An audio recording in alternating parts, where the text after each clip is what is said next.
What if I told you the most powerful family in movie history was never really about crime at all? It was about how far love can twist into fear. The Godfather doesn't feel like a crime movie. It feels like walking into a warm, dim room where everyone is smiling, and you slowly realize the smiles are a warning. A wedding turns into a business deal. A favor turns into a debt you can never repay. And by the time the credits roll, you understand that power in this family was never about guns, it was about silence. 54 years have passed since Vito Corleone first sat behind that desk, and the actors who built this world for us have lived their own final chapters since then. Some of them turned into legends who never stopped working. One of them barely got the chance to grow old. And one name on this list walked so far from Hollywood, you will not believe what he became. Stay with me, because the last name on this list carries the heaviest story of all. Number 1, we have a man who barely raised his voice in the entire film, yet somehow made every person in the room feel like they owed him something, and that man was Marlon Brando, playing Vito Corleone. Brando was born in 1924 in Omaha, Nebraska, and he was 47 years old when he stepped into that role. He didn't play power like a shout, he played it like a whisper, slow and heavy, the kind of stillness that made you lean in closer even when you didn't want to. By the time he took this part, Brando had already rewritten the rules of acting with A Streetcar Named Desire and On the Waterfront, and he'd already won 2 Academy Awards doing it. He died in 2004 at 80 years old, after respiratory failure linked to pulmonary fibrosis. But here's the thing you have to understand about Brando's Vito. Every look he gave felt like a decision already made, and every favor came wrapped in a shadow you wouldn't see until it was too late. Number 2, we have the hot-headed one, the brother who loved his family so hard it burned him alive. And that was James Caan, playing Sonny Corleone. Caan was born in 1940 in the Bronx, and he was only 31 when he played the role that made America fall in love with his temper. He gave Sonny an energy that felt like a lit match walking around a room full of gasoline, loyal to the bone but completely unable to control his own fire. Caan didn't stop there either. He went on to show real range in Brian's Song, Thief, Misery, and even Elf, proving he could be tough one decade and completely lovable the next. He died in 2022, at 82 years old, after a heart attack caused by coronary artery disease. And even now, Sonny's death still hits different, because Caan made you fall for him fast. His anger, his laughter, his loyalty, all of it came from the exact same place, which is why you knew, deep down, this was a man who was never getting old. Number 3, we have someone who only ever appeared in 5 movies in his whole career, and every single one of them was nominated for Best Picture. And yet the role you remember him for is the one where he plays the family's biggest disappointment, and that was John Cazale, playing Fredo Corleone. Cazale was born in 1935 in Boston, and he was 36 years old when he stepped into a family built on silence and power, playing the one son everybody could see was breakable. He never got to be a leading man, and honestly, he never seemed to want that. He just quietly built one of the most respected filmographies in American cinema, with The Conversation, Dog Day Afternoon, and The Deer Hunter. And this is where the story turns heavy, because just as critics were finally calling him one of the finest actors of his generation, John Cazale was diagnosed with cancer, and he died in 1978, at only 42 years old, before he ever got to see how far his career could have gone. He never played Fredo like a joke. He played him with fear, shame, and a desperate hunger to be loved, and that choice is exactly why, decades later, people still call Fredo the saddest character in the entire saga. Now, before we keep moving, let me ask you something. Out of everyone on this list, who do you think had the darkest life off-screen? Drop your guess in the comments, because trust me, some of these answers are going to surprise you. Number 4, we have the man whose one conversation with the Corleone family changed the entire direction of the movie, and that was Al Lettieri, playing Virgil Sollozzo, known as the Turk. Lettieri was born in 1928 in New York City, and he was 44 when he played the role, smooth, businesslike, and cold enough to make a threat sound like an invitation. He built a short but memorable run of tough guy roles in The Getaway, Mr. Majestic, and McHugh, always bringing that same street-level menace with him. He died in 1975 at 47 years old after suffering a heart attack. Sollozzo mattered because he was calm enough to be believable and ruthless enough to be terrifying, and it was his quiet pressure that pushed Michael Corleone toward the very first step of his transformation. Number 5, we have the man who could teach you how to commit murder in the same breath he used to remind you not to forget the cannoli, and that was Richard S. Castellano, playing Peter Clemenza. Castellano was born in 1933 in the Bronx, and he was 38 years old when he brought warmth and quiet danger to the same dinner table. He earned an Academy Award nomination for Lovers and Other Strangers, and became unforgettable to crime film fans for his heavy, lived-in screen presence. He died in 1988 at 55 years old after heart failure. Clemenza gave the Corleone world its old-school flavor, funny, practical, loyal without question, the kind of man you wanted on your side, and never ever against you. Take a second and really think about this. 54 years have gone by since this film hit theaters, which means most of the men who built this world are already gone, and the ones still with us are in their 80s and 90s now. That's not just a number, that's a whole lifetime. Number 6, we have the police captain who proved that in this world, corruption doesn't always wear a suit. Sometimes it wears a badge, and that was Sterling Hayden, playing Captain McCluskey. Hayden was born in 1916 in Montclair, New Jersey, and he was 55 years old when he played the role. Blunt, heavy, and rotten straight through. Before this film, he'd already lived an incredible life, building a powerful career in the asphalt jungle, The Killing, and Dr. Strangelove, all while working as a real sailor, author, and wartime veteran. He died in 1986 at 70 years old after a battle with cancer. McCluskey mattered because he showed Michael, and showed you, that power in this story was never only inside the mafia, it lived inside police stations and respectable uniforms too.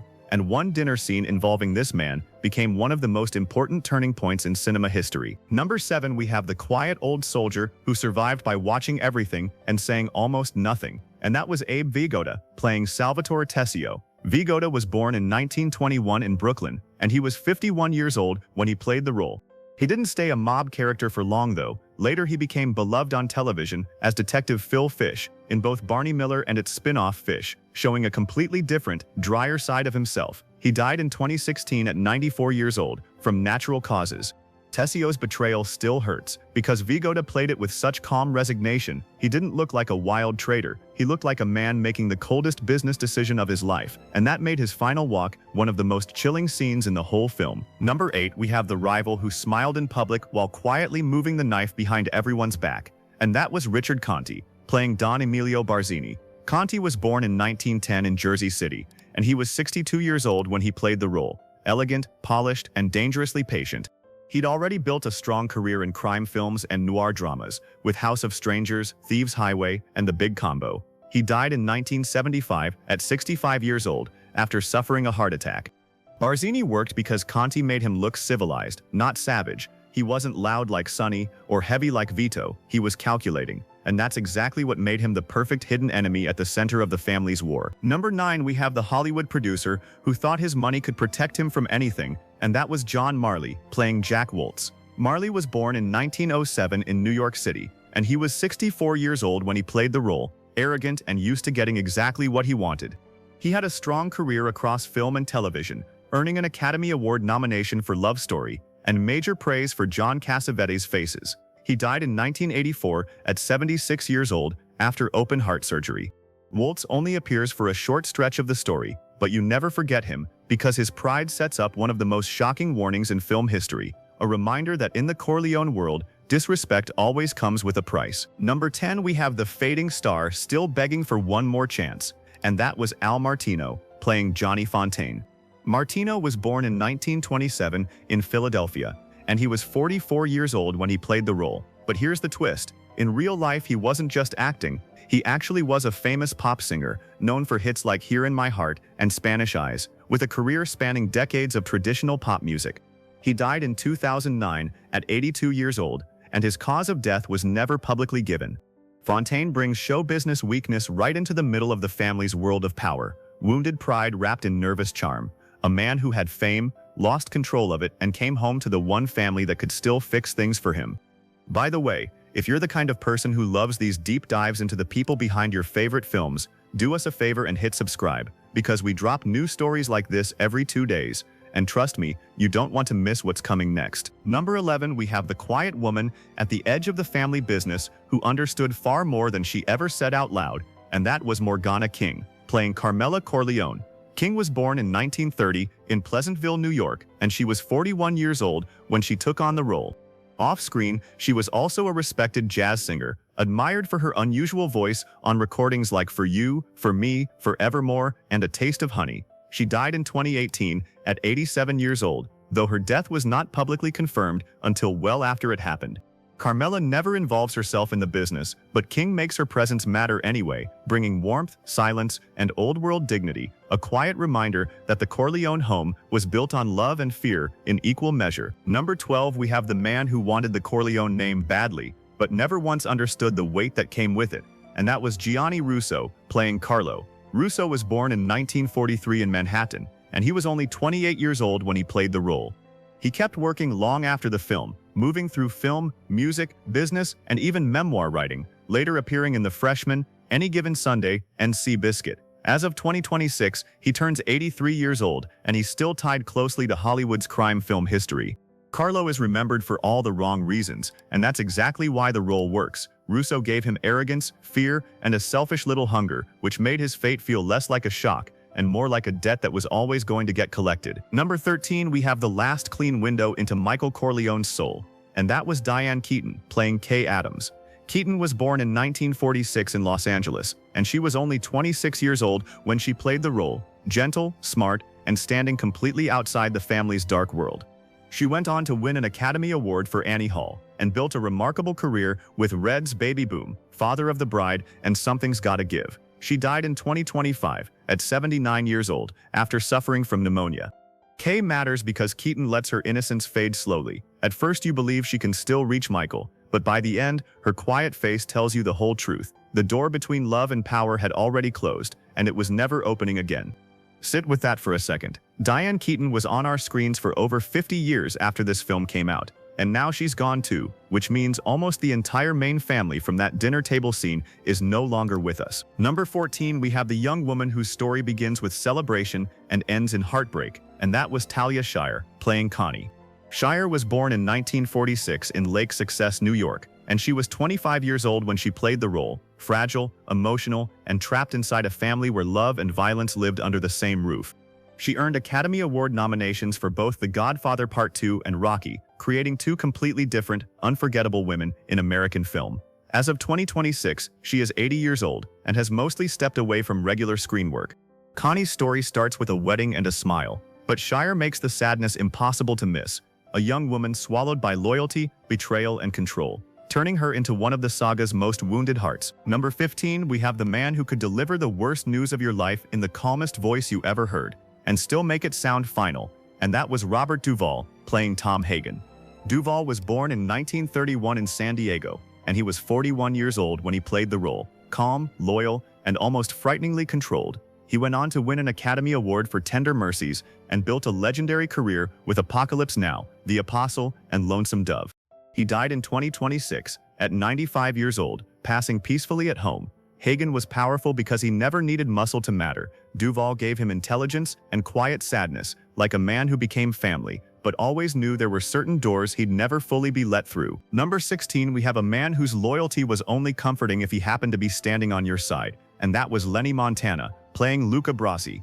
Montana was born in 1926 in Brooklyn, and he was 46 years old when he played the role, huge, awkward, and terrifying in complete silence.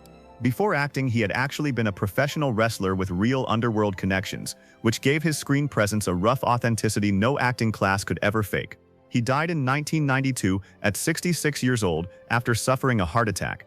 Luca Brasi barely appears in the film, but Montana made him legendary. His nervous speech to Don Corleone, his massive frame, and his brutal fate turned him into a warning that even the strongest men in this world are never truly safe. Number 17, we have the man who understood orders better than he understood his own emotions, and that was Richard Bright, playing Al Neri. Bright was born in 1937 in Brooklyn, and he was 34 years old when he played the role, silent, watchful, and coldly professional. He appeared across all three Godfather films and also worked in Once Upon a Time in America, Marathon Man, and The Getaway. He died in 2006 at 68 years old after being struck by a bus in New York City. Neri is chilling because Bright plays him with almost no decoration, no explaining himself, no smile for comfort. He simply becomes the quiet shape of Michael's power once Mercy has completely left the room. Number 18, we have the man who thought he could play both sides without ever paying for it, and that was John Martino, playing Paulie. Martino was born in 1937 in Brooklyn, and he was 34 years old when he played the role, slippery and just a little too small for the danger around him. He kept acting for years, appearing in Dillinger, Truck Stop Women, and later independent work, even winning a Crystal Reel Award for Confessions of a Thug. As of 2026, he is 89 years old, and he's still remembered for his place in crime film history. Paulie's betrayal shows how carefully this family watches everything. Martino gave him just enough sweat and false confidence to make his final ride feel inevitable, like the door had already closed on him before he even knew it. Number 19, we have a sharp-faced, quiet man carrying that old-school mobster look, and that was Tony Giorgio, playing Bruno Tattaglia. Giorgio was born in 1923 in Herkimer, New York, and he was 48 years old when he played the role. Off-screen, he was also known as a magician, and his screen career included Magnum Force, American Me, and other crime-flavored parts that suited his tough presence perfectly. He died in 2012 at 88 years old, and his cause of death was never widely reported. Bruno doesn't need much screen time to matter. Giorgio's presence gives the rival family a face, and his fate becomes just one more move in the deadly chess game between power, revenge, and business. If you've made it this far, drop a comment and tell me which cast member's story hit you the hardest. I read every single one, and honestly, some of your comments end up shaping the next video we make. Number 20, we have a heavy, formal presence in a room full of men pretending diplomacy could hide blood. And that was Rudy Bond, playing Don Carmine Cuneo. Bond was born in 1912 in Philadelphia, and he was 59 years old when he played the role. He had a long stage and screen career, appearing in A Streetcar Named Desire, On the Waterfront, and 12 Angry Men. He died in 1982 at 69 years old from heart failure. Cuneo represents the old power structure that Michael eventually has to crush. Bond made him feel like a man who was used to being obeyed, which makes the final reckoning even colder once the Corleone family turns ceremony, business, and murder into one perfect, terrifying sequence. Number 21, we have a handsome, quiet man carrying the kind of smile you should never trust too fast, and that was Angelo Infanti, playing Fabrizio. Infanti was born in 1939 in Zagarolo, Italy, and he was 33 years old when he played the role, friendly on the surface and dangerous underneath. He worked steadily across Italian and international cinema, appearing in The Godfather, Letters to Juliet, and many Italian genre productions. He died in 2010 at 71 years old, and his cause of death was never widely reported. Fabrizio's betrayal cuts deep because it happens in the one place Michael briefly feels safe, and that small Sicilian role became one of the story's most painful reminders that loyalty can always be bought. Number 22, we have Michael's Sicilian protector, a man whose authority came from respect, never noise, and that was Corrado Gaipa, playing Don Tomasino. Gaipa was born in 1925 in Palermo, Sicily, and he was 47 years old when he played the role, gentle and quietly powerful. He worked for years across Italian film, television, and dubbing, and he had actually been expected to reprise this same role in The Godfather Part 3 before his death. He died in 1989 at 64 years old, and his cause of death was never widely reported. Don Tomasino gives Michael's exile a sense of safety and old-world protection. Gaipa played him with such calm dignity that Sicily itself feels beautiful, but never once harmless. Number 23, we have another Sicilian guard who seemed carved straight out of the land itself, and that was Franco Chitti, playing Callo. Chitti was born in 1935 in Rome, and he was 36 years old when he played the role, silent, loyal, and naturally rough around the edges. He was closely associated with director Pier Paolo Pasolini, starring in Acatona and appearing in Il Decameron, before this saga introduced him to global audiences. He died in 2016 at 80 years old, in Rome. Callo doesn't need many words to stay in your memory. Chitti brought a raw physical presence to the role, helping make Michael's time in Sicily feel both romantic and deadly, like peace could vanish in a single flashes. Number 24, we have the one son who tried so hard to stand outside the family business, even while the darkness was already waiting for him. And that was Al Pacino, playing Michael Corleone. Pacino was born in 1940 in East Harlem, New York City, and he was only 31 years old when he took on the role that would define his entire career. He went on to win the Academy Award for Best Actor for Scent of a Woman, and built one of the most powerful careers in American cinema with Serpico, Dog Day Afternoon, Scarface, and Heat. As of 2026, he is 86 years old, and he still remains a living icon of film. Michael became unforgettable because Pacino played the change so quietly. He didn't turn into power overnight. He let it settle into his eyes, his voice, and his silence, until the young outsider became the coldest center of the entire Corleone empire. Number 25. And the final name on this list, we have a young, radiant presence who gave Michael a life he almost had before revenge found him again. And that was Simonetta Stefanelli, playing Apollonia Vitelli Corleone. Stefanelli was born in 1954 in Rome, and she was only 17 years old when she played the role, dreamlike and far away from all of New York's violence. Here's the part that might actually surprise you the most. After years of acting in Italian films, Stefanelli walked away from the screen entirely and quietly built a whole new life as a businesswoman, as far from Hollywood as you can get. As of 2026, she is 72 years old and has lived most of her life completely outside the spotlight. Apollonia matters because she represents everything Michael almost had, and Stefanelli made her warm and innocent enough that even now, decades later, people still call her brief scene one of the most haunting losses in the entire film. The Corleone family was never real, but every single person who brought them to life gave us something real anyway. And now, more than 50 years later, most of the faces from that dinner table are already gone, which means the family you fell in love with on screen has quietly become a family you're saying goodbye to, one by one, in real life too. And here's the part that should stop you cold. The Godfather has now been alive longer than John Cazale ever was.